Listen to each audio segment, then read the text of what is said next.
ଏଇ ଯୋଉ ଆମର କାଶ୍ମୀରରେ 26 ଜଣ ଜନସାଧାରଣଙ୍କୁ ଯେ ଗୁଳି ଫୁଟି ମାରି ଦିଆଗଲା, ହିନ୍ଦୁ ମୁସଲିମ ପଚାରିକି ମାରିଦେଲେ, ତ ଆପଣ କଣ କହିବା ପାଇଁ ଚାହୁଁଛନ୍ତି?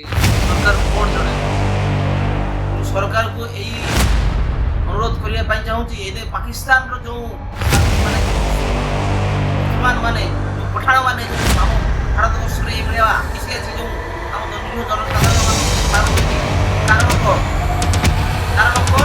ଏ ନିରୀହ ଜନସାଧାରଣ ମାନଙ୍କର କ'ଣ ଭୁଲ ଥିଲା? ସେଠି ଯିବାର ତାଙ୍କର ଭୁଲ ଥିଲା ନା? ଭାରତବର୍ଷରେ ଯେଉଁମାନେ ଯେଉଁ ମୋଦି ସରକାର ଯେଉଁ କହିଥିଲେ ସେଠି ତମେ ଯାଅ, ବୁଲିବା ପାଇଁ ଯାଅ, ସେଠି ଆମର ଦେଖିବା ପାଇଁ ବହୁତ ସୁନ୍ଦର, ପାହାଡ଼ ପର୍ବତ ବହୁତ ସୁନ୍ଦର, ଏଠି ଆସ ଦେଖିବା ପାଇଁ। ସେମାନଙ୍କର କ'ଣ ଭୁଲ ଥିଲା? ସେମାନେ ଆଜି ଯାଇଥିଲେ।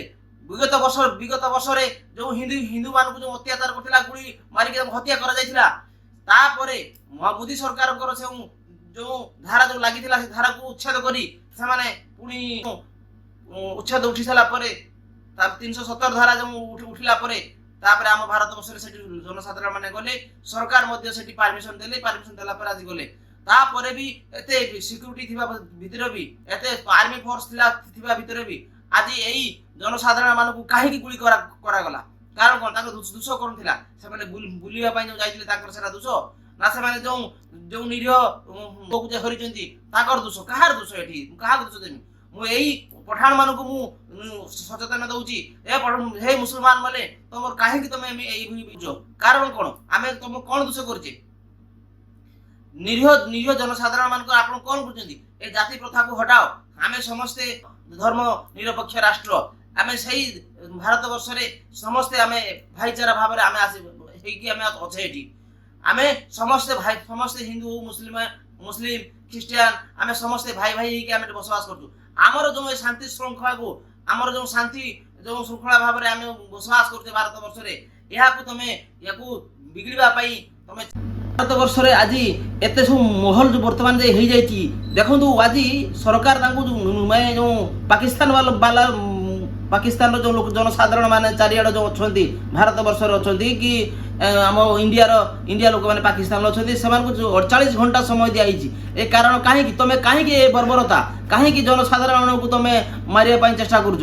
କାହିଁକି ଏ ଅଶାନ୍ତି, ଏ ରାଜନୀତି କାହିଁକି କରୁଛ? ତମମାନେ ଗୋଟିଏ ମୁଁ କହି ରଖୁଛି ପାକିସ୍ତାନ ବାଲାଙ୍କୁ, ତମେ ସୁଧୁରି ଯାଅ, ନହେଲେ ଆମ ଭାରତବର୍ଷରେ ଯେତିକି ସବୁ ଜନସାଧାରଣ ଅଛନ୍ତି ଛେକି ଦେଲେ ତମେ ପୁରା ଉଡ଼ିଯିବ। ତମେ କାହିଁକି ଏସବୁ ପ୍ରହସନ ଚଲିଛ? କାହିଁକି ଏତେ ସବୁ ଅତ୍ୟାଚାର କରୁଛ? ତମେ ସୁଧୁରି ଯାଅ, ନହେଲେ ଆମ ଓଡ଼ିଶାର ଉତ୍କଳ ମାଟିର ବୀରପୁତ୍ର ମାନେ, ଆମର ନାଁ ଅଛି, ଆମର ଗୌରବ ଅଛି। ଆମେ ଯଦି ବାହାରିବା, ଖାଲି ଓଡ଼ିଶାରୁ ଯଦି ଲୋକ ବାହାରିବା, ଯଦି ଓଡ଼ିଶାର ଯଦି କରିବା, ପାକିସ୍ତାନକୁ ପୁରା ସ୍ମାସ କରିଦେବା, ପୁରା ଉଡ଼ି ଦେଇକି ପୁରା ଧ୍ୱଂସ କରିଦେବା ସବୁ। ତ ତମେ ହେ ପାକିସ୍ତାନବାସୀ, ତମେ ଭାଇଚାରା ହେଇକି ରହିବା ପାଇଁ ଚେଷ୍ଟା କର। ଆଜି ଦେଖନ୍ତୁ, ମୁଁ ଆଜି କିଛି ନ୍ୟୁଜ୍ ଦେଖୁଥିଲି, ପାକିସ୍ତାନର ଲୋକମାନେ ପାଣି ଖାଇବା ପାଇଁ ସେମାନେ ହାହାକାର ହଉଛନ୍ତି। ଏସବୁ ସେମାନେ କାହା ପାଇଁ ଭୋଗୁଛନ୍ତି? କେତେ ଜଣ ତମେ ସେଠି ଅଛନ୍ତି, ରାଜନୈତିକ ଦଳ ଅଛନ୍ତି, ଏସବୁ ଇଣ୍ଡିଆ ପାକିସ୍ତାନ କହିକି ଏସବୁ ଯୁଦ୍ଧ ଲଗୁଛନ୍ତି। ଏସବୁ ଆମର ଯେଉଁ ଜନସାଧାରଣ, ନିରୀହ ଜନସାଧାରଣ ମାନଙ୍କୁ, ପାକିସ୍ତାନ ନିରୀହ ଜନସାଧାରଣ ମାନଙ୍କୁ ସେମାନେ ହଇରାଣ ପକାଉଛନ୍ତି। କାହିଁକି? ତମେ ଶାନ୍ତିରେ ରୁହ, ଭାରତ ମଧ୍ୟ ଶାନ୍ତିରେ ରହିବ। ତମେ କାହିଁକି ଏଇଭଳି ଭାବରେ ତମେ ଭଡ଼କାଉ କାମ କରୁଛ? ଅତ୍ୟାଚାର, ଭାରତର ଜନସାଧାରଣଙ୍କ ଉପରେ ଅତ୍ୟାଚାର କରୁଛ କାହିଁକି? ସଚେତନ ହେଇଯାଅ, ନହେଲେ ଆମ ଏ ସରକାର ବିଗତ ସରକାର ନୁହେଁ। ଏ ସରକାର, ଆଜିର ସରକାର, ନୂଆ ସରକାର ପୁରା ଧ୍ୱଂସ କରିଦେବ। ଟୋଟାଲ ନାମ ନିଶାନ ମିଟିଯିବ। ସାବଧାନ, ସମସ୍ତେ ମଣିଷ ହେବା ପାଇଁ ଚେଷ୍ଟା କର। ମୁଁ ଏ ପାକିସ୍ତାନର ଜନସାଧାରଣ ମାନଙ୍କୁ କହି ରଖୁଛି, ଜାତି ପ୍ରଥାକୁ ସବୁବେଳେ ପଛରେ ପକି ମାନବ ଧର୍ମକୁ ପାଳନ କର।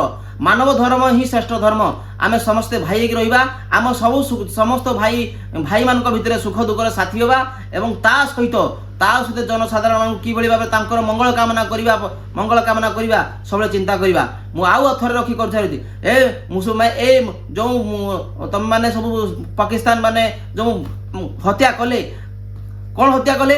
ଆମ ଭାରତବର୍ଷର ଯେଉଁ ଲୋକମାନେ ଯାଇଥିଲେ, ବୁଲିବା ପାଇଁ ଯାଇଥିଲେ, ସେମାନେ କହୁଛନ୍ତି ତମେ ହିନ୍ଦୁ ନା ମୁସଲିମ?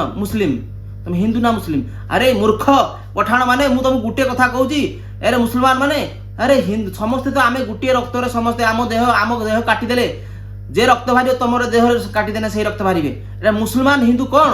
ଭଗବାନ ଆମକୁ ସମସ୍ତ ଦେଇଛନ୍ତି ସମସ୍ତଙ୍କୁ ଏକ ପ୍ରକାର ମାନେ ହାତ ଦେଇଛନ୍ତି ଏକ ପ୍ରକାର ଗୋଡ଼ ଦେଇଛନ୍ତି ମୁସଲମାନ ମାନଙ୍କର 6ଟା ହାତ ନୁହେଁ କି ହିନ୍ଦୁ ମାନଙ୍କର 12ଟା ହାତ ନୁହେଁ ସମସ୍ତଙ୍କର 2ଟା ହାତ ମୁସଲମାନ ମାନଙ୍କର 2ଟା ହାତ ଏତେ ଏତେ ଅହଙ୍କାର ଏତେ କ୍ରୋଧ ଏତେ ଇଏ କାହିଁକି ନା ଯେ ଭାରତ ବର୍ଷ ଅଗ୍ରଗତି କରିବାର ଲାଗିଛି ତମାନେ ଏଇଟା ଦେଖିବା ପାଇଁ ମାନେ ତମକୁ ଦେଖିକି ତମେ ସହ୍ୟ କରିପାରୁନ ଆଜି ମୁଁ କହି ରଖୁଛି ତମମାନେ ବି ସେଇଭଳି ବି କାମ କର ସେଇଭଳି ଭାଇଚାରା ରଖ ଶାନ୍ତିରେ ଶୃଙ୍ଖଳା ରଖ ତମମାନେ ବି ତମ ଦେଶ ବି ମଧ୍ୟ ଡେଭଲପ ହବ ମୁଁ ଆଉ ବିଶେଷ କିଛି କହିବାକୁ ମୁଁ ଚାହୁଁନି ଏତିକି କହୁଛି ତମେ ସୁଧରି ଯାଅ ନହେଲେ ପୁରା ଆମ ଆର୍ମି ଫୋର୍ସ ତମକୁ ପୁରା ସ୍ମାଶ କରିଦେବ ଧ୍ୱଂସ କରିଦେବ ତମେ ସଜାଗ ହେଇଯାଅ ହେ ପାକିସ୍ତାନବାସୀ ମାନେ ତମେ ସଜାଗ ହେଇଯାଅ ଧନ୍ୟବାଦ ଜୟ ଶ୍ରୀରାମ।